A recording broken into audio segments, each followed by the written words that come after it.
தந்தாய் பாபா, அனைத்தும் நீ தந்தாய் பாபா, அனைத்தும் நீ தந்தாய் பாபா, அனைத்தும் நீ தந்தாய் பாபா. கலியுகத்தில் இருந்து விடுதலை தந்தாய், சங்கம யுகத்தில் புது பிறவி தந்தாய், ஆத்மாவிற்கு ஒளி தந்தாய், மனதுக்கு நல்ல எண்ணம் தந்தாய். அனைத்தும் நீ தந்தாய் பாபா, அனைத்தும் நீ தந்தாய் பாபா.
ஓம் சாந்தி.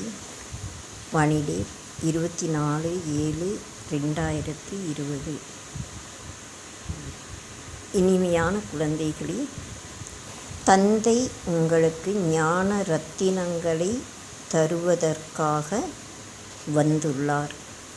பாபா உங்களுக்கு என்ன கூறுகின்றாரோ அல்லது புரிய வைக்கின்றாரோ அதுவே ஞானமாக இருக்கு. ஞானக் கடலை தவிர வேறு யாரும் ஞான ரத்தினங்களை தர முடியாது. கேள்வி: ஆத்மாவின் மதிப்பு குறைந்ததற்கு முக்கியமான காரணம் என்ன? பதில்: துரு பிடித்த காரணத்தினால் ஆத்மாவின் மதிப்பு குறைந்து கொண்டே போகிறது. தங்கத்தில் கலப்படம் சேர்த்து நகைகள் உருவாக்கும் போது அதனுடைய மதிப்பு குறைகிறது. அதேபோல் ஆத்மா உண்மையான தங்கமாக இருக்கிறது. அதில் அசுத்தத்தில் கலப்படம் சேரும்போது, தூய்மை இழக்கும்போது அதனுடைய மதிப்பு குறைந்து விடுகிறது. இந்த சமயம் தமோ பிரதானமான ஆத்மாவிற்கு எந்தவிதமான மதிப்பும் இல்லை. உடலுக்கும் எந்தவிதமான மதிப்பும் இல்லை. இப்போது உங்களுடைய ஆத்மா மற்றும் சரீரம் இரண்டுமே நினைவினால் மதிப்புடையதாக மாறிக்கொண்டிருக்கிறது. பாட்டு: இன்று யார் வந்தது அதிகாலையில். இன்றைய வாணியின் முக்கியமான சாரம்: தந்தையிடமிருந்து முழு சொத்தையும் அடைய வேண்டும் என்றால் சொல்வதும் செய்வதும் ஒன்றாக இருக்க வேண்டும். இதற்கு முயற்சி செய்ய வேண்டும். மோகத்தை வென்றவர்களாக ஆக வேண்டும். நாம் அமைதி கடலின் குழந்தைகள். நாம் அமைதியில் இருக்க வேண்டும் என்பது சதா நினைவில் வைக்க வேண்டும். வாயில் மணியை போட்டுக்கொள்ள வேண்டும். கவனக்குறைவாக அலட்சியமாக இருந்து தன்னுடைய நேரத்தை வீணாக்கக்கூடாது. வரதானம்: அலைந்து கொண்டிருக்கக்கூடிய ஆத்மாக்களுக்கு ஒரு வினாடியில் கத்தி சத்கதி, முக்தி, ஜீவன் முக்தியை கொடுக்கக்கூடிய மாஸ்டர் வள்ளல் ஆகுங்கள். ஸ்தூலத்தில் பாப் தாதா சீசனை எதிர்பார்க்கின்றோம். சேவாதாரி பொருட்கள் அனைத்தையும் தயாராக வைத்து கொள்கின்றோம். ஏனெனில் யாருக்கும் எந்த கஷ்டமும் ஏற்படக்கூடாது, நேரம் வீணாகி விடக்கூடாது. அதே போன்று இப்போது அனைத்து ஆத்மாக்களுக்கும் கத்தி சத்கதி முக்தி ஜீவன் முக்தி தரும் கடைசி சீசனாக வரவிருக்கிறது. அலையக்கூடிய ஆத்மாக்களுக்கு வரிசையில் நிற்கக்கூடிய கஷ்டத்தை கொடுக்கக்கூடாது. வந்து கொண்டே இருப்பார்கள், பெற்று கொண்டே இருப்பார்கள். இதற்கு எவரடி தயாராக ஆகுங்கள். முயற்சியாளர் என்ற வாழ்க்கைக்கும் மேலாக இப்போது வள்ளல் தன்மையின் ஸ்திதியில் இருங்கள். ஒவ்வொரு சங்கல்பம், ஒவ்வொரு வினாடியில் மாஸ்டர் வள்ளலாகி முன்னேறுங்கள். ஸ்லோகன்: பாபாவை புத்தியில் வைத்து கொண்டால் அனைத்து பிராப்திகளும் எப்போதும் தயார் நிலையில், கீழ்ப்படிந்த நிலையில் இருக்கும்.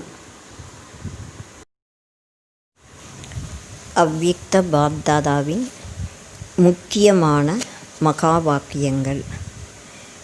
பாபாவை பிரத்யக்ஷம் செய்வதற்கு முன்னால் தனக்குள் தன்னுடைய மகிமை என்னெல்லாம் இருக்கோ அதை பிரத்யக்ஷம் செய்யணும்.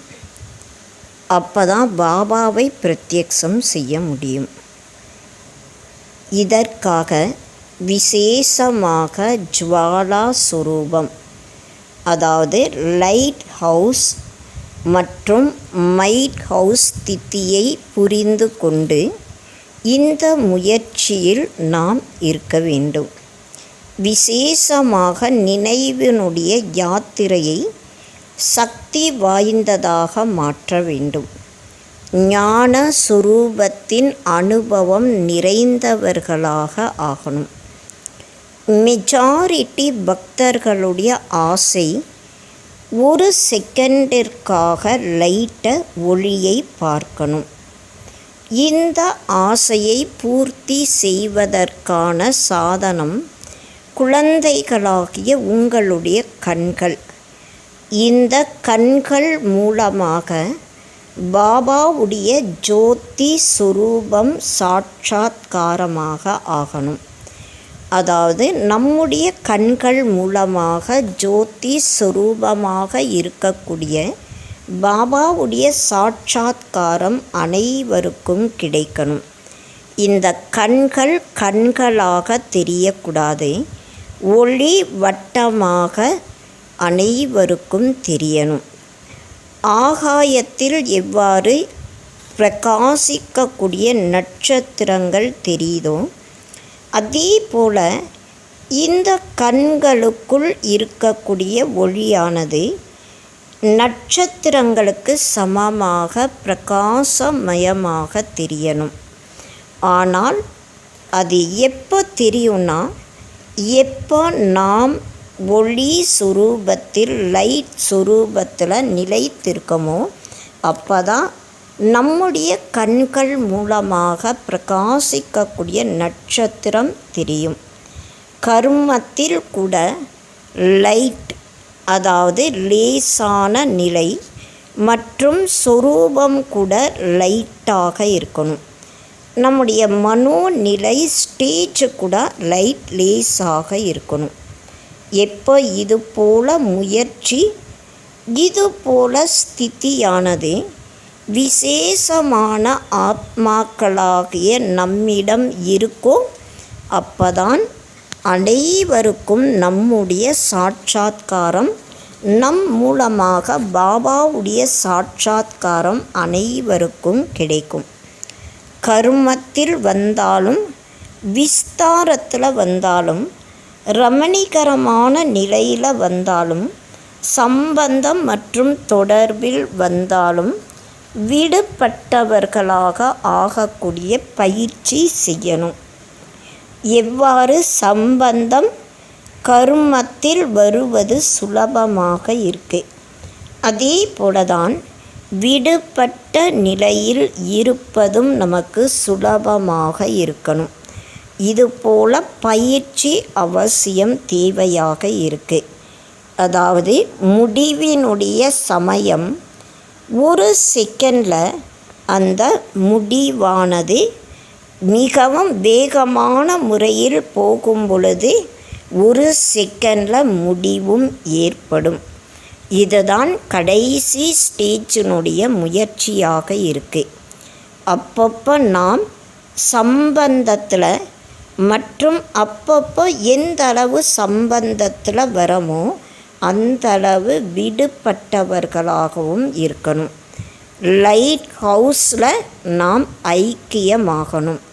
இந்த பயிற்சியின் மூலமாக லைட் ஹவுஸ் மைட் ஹவுஸ் ஸ்திதியானது நமக்குள்ள உருவாகும் மற்றும் அநேக ஆத்மாக்களுக்கு நம் மூலமாக சாட்சாத்காரம் கிடைக்கும். இதுதான் பிரத்யக்ஷதாவினுடைய சாதனமாக இருக்குது. அதாவது நம்முடைய ஸ்திதியானது லைட் ஹவுஸ் மைட் ஹவுஸாக எப்போ இருக்கோ அப்போ நம் மூலமாக பாபாவுடைய சாட்சாத்காரம் அனைவருக்கும் கிடைக்கும். இப்போ கடைசி சீசனாக இருக்குது. இதில் பிரத்யக்ஷதாவினுடைய வெற்றி முழக்கமானது ஏற்படும். நாலாபுறமும் சப்தமானது ஏற்படும். அதாவது சைலன்ஸும் அமைதியும் இருக்கும். ஆனால் அமைதியின் மூலமாக தான் வெற்றி முழக்கமானது ஏற்படும். எதுவரை வாய் மூலமாக வெற்றி முழக்கம் அதிகமாக இருக்கும் அதுவரை பிரத்யக்ஷம் ஆகாது. அதாவது வெற்றி முழக்கம் எப்பொழுது அதிகமாக ஏற்படுதோ அப்போதான் பாபாவுடைய பிரத்யக்ஷம் ஆகும். பிரத்யக்ஷதாவினுடைய முழக்கமானது முழங்கும் பொழுது வாய் மூலமாக சப்தமானது ஸ்டாப் ஆயிரும். அதாவது பாடப்பட்டிருக்கு சயின்ஸ் மீது சைலன்ஸினுடைய வெற்றி, விஞ்ஞானத்தின் மீது அமைதியினுடைய வெற்றி ஏற்படுவதாக பாடப்பட்டிருக்கு. ஆனால் வார்த்தைகள் மூலமாக வெற்றி ஏற்படாது. இப்போ பிரத்யக்ஷதாவினுடைய விசேஷமான அதாவது மேகங்களுக்கு நடுவில் பிரத்யக்ஷதா இருக்குது. மேகங்கள் கலைந்து கொண்டு இருக்கு. ஆனால் அந்த மேகங்கள் இன்னும் விலகலை. எந்தளவு சக்திசாலி மாஸ்டர் ஞான சூரியன் லைட் மைட் ஹவுஸினுடைய ஸ்டேஜை நம்ம அடையிறோமோ அப்போ தான் இந்த மேகங்களானது மறையும், விலகும். மேகங்கள் அழியும் பொழுது ஒரு செகண்டில் வெற்றி முழக்கமானது நாலாபுறமும் ஏற்படும். ஒருவேளை நாலாபுறமும் நெருப்பு எரிஞ்சிட்ருக்கு, ஒரு மூலையில் மட்டும் குளிர்ச்சியினுடைய குண்டம் இருக்கும்போது அந்த பக்கம் எல்லாருமே ஓடி வருவாங்க. அதே போல தான் அமைதியின் சொரூபமாக இருந்து அமைதியினுடைய குண்டத்தை அனுபவம் செய்ய வைக்கணும். மனதினுடைய சேவையின் மூலமாக அமைதி குண்டத்தை பிரத்யக்ஷம் செய்ய முடியும். எங்கே அமைதியின் கடலுடைய குழந்தைகள் இருக்காங்களோ அந்த இடமானது அமைதியின் குண்டமாக ஆயிரும். நாம் அனைவரும் அமைதி கடல் பாபாவுடைய குழந்தைகளாக இருக்கும். நாம் இருக்கக்கூடிய இடமானது அமைதியின் குண்டமாக ஆகும். அந்த அமைதியின் குண்டத்தை தேடி நாலாபுறம் இருக்கக்கூடியவர்கள் வருவாங்க. அதாவது பாபாவுடைய பிரத்யக்ஷம் அனைவருக்கும் அதன் மூலமாக ஏற்படும். ஓம் சாந்தி. அனைத்தும் நீ தந்தாய் பாபா, அனைத்தும் நீ தந்தாய் பாபா.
நினைவு தந்தாய், புத்திக்கு திவ்ய யோகம் தந்தாய், ஒவ்வொரு மூச்சுக்கும் நினைவு தந்தாய், உன் நினைவு தந்தாய். அனைத்தும் நீ தந்தாய் பாபா, அனைத்தும் நீ தந்தாய் பாபா, அனைத்தும் நீ தந்தாய் பாபா, அனைத்தும் நீ தந்தாய் பாபா. கலியுகத்தில் இருந்து விடுதலை தந்தாய், சங்கம யுகத்தில் புது பிறவி தந்தாய், ஆத்மாவிற்கு ஒளி தந்தாய், மனதுக்கு நல்ல எண்ணம் தந்தாய். அனைத்தும் நீ தந்தாய் பாபா, அனைத்தும் நீ தந்தாய் பாபா, அனைத்தும் நீ தந்தாய் பாபா,